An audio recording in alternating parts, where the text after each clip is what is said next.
दोस्तों, दिल्ली विधानसभा चुनाव की घोषणा से काफी पहले ही अरविंद केजरीवाल ने दावा किया था कि अगर बीजेपी सत्ता में आती है तो आम आदमी पार्टी द्वारा चलाई जा रही कल्याणकारी योजनाएं पूरी तरह से बंद कर दी जाएगी। चुनाव भी हो गए, नतीजे भी आ गए और इस बार चुनाव के नतीजे काफी चौंकाने वाले रहे। आम आदमी पार्टी के शीर्ष नेता अरविंद केजरीवाल मनीष सिसोदिया अपनी सीट तक नहीं बचा पाए। केजरीवाल और सिसोदिया ही नहीं बल्कि सत्येंद्र जैन और सौरभ भारद्वाज जैसे बड़े नेता भी पूरी तरह से हार गए।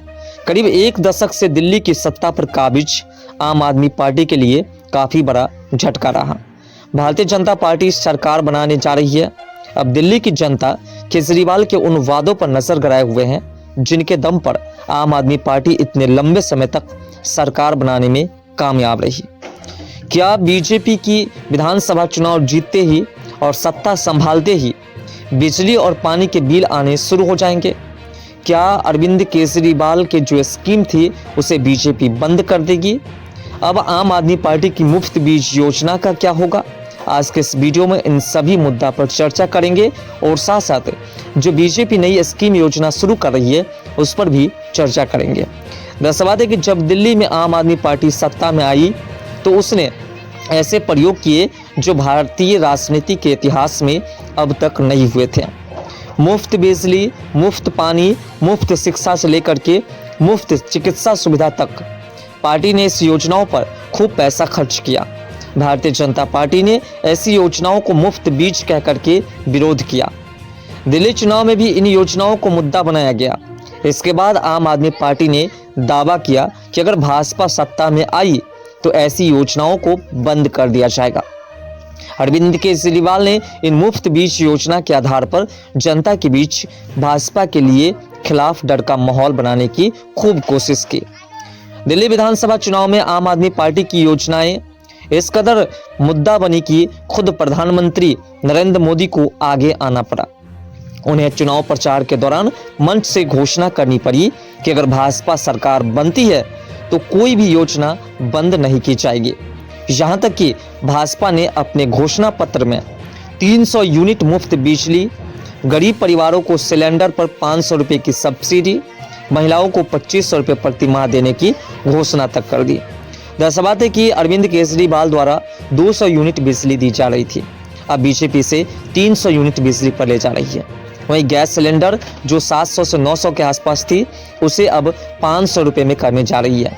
साथ साथ जो अरविंद केजरीवाल समेत विपक्ष पार्टी का दावा था कि महिलाओं को 2100 रुपये प्रति माह दिया जाएगा उसे बढ़ा करके बीजेपी ने 2500 रुपये प्रति माह कर दी, यानी कि सभी में परिवर्तन करने की घोषणा कर दी है। अब सवाल यह है कि आम आदमी पार्टी के सत्ता से बाहर होने के बाद दिल्ली की जनता पर क्या असर होगा? अभी तक दिल्ली में 200 यूनिट बिजली और 20,000 लीटर पानी मुफ्त है। इसके अलावा दिल्ली में महिलाओं के लिए बस यात्रा भी पूरी तरह से मुफ्त है। ऐसे में लोगों के मन में सवाल है कि क्या ये योजनाएं बंद हो जाएगी? इसका जवाब है बिल्कुल नहीं। भारतीय जनता पार्टी ने घोषणा की है कि ये योजनाएं बंद नहीं की जाएगी, बल्कि इस योजना को और मजबूत किया जाएगा और इसमें जो राशि है, जो बिजली है और जो पानी है उसके बिल जो है उसको भी और अलग किया जाएगा। यानी कि जो 200 यूनिट बिजली है उसे 300 यूनिट बिजली में कन्वर्ट की जाएगी। अब 300 यूनिट बिजली मुफ्त मिलेगी। गैस सिलेंडर की जो रेट है उसमें भी कमी करेंगे क्योंकि सब्सिडी की मात्रा बढ़ाई जा रही है। इसी के साथ साथ जो 2100 रुपया महिलाओं को प्रति माह देने का वादा था उसे अब 2500 रुपया करने का भी वादा किया गया है। साथ साथ बीजेपी सरकार ने पूरी तरह से साफ कर दिया कि इस योजना को किसी भी परिस्थिति में बंद नहीं की जाएगी। हालांकि देखना यह है कि सरकार बनने के बाद बीजेपी इन योजनाओं में किस तरह का बदलाव करती है।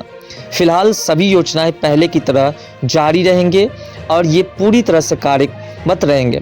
जिस प्रकार से ये कार्य चल रहे थे उसी प्रकार से ये कार्य आगे चलते रहेंगे। इसमें किसी प्रकार की कोई परिवर्तन नहीं की जाएगी और आने वाले समय में बीजेपी की ओर से जो बीजेपी घोषणा किए थे चुनाव प्रचार के दौरान उसमें से कुछ ऐसी स्कीम है जो नए स्तर पर उसे फिर से ऐड किया जाएगा। फिलहाल इसके बारे में आपका क्या कहना है कमेंट सेक्शन में अपना राय जरूर दीजिएगा और वीडियो को अपने दोस्तों में शेयर कर चैनल को सब्सक्राइब जरूर कीजिएगा।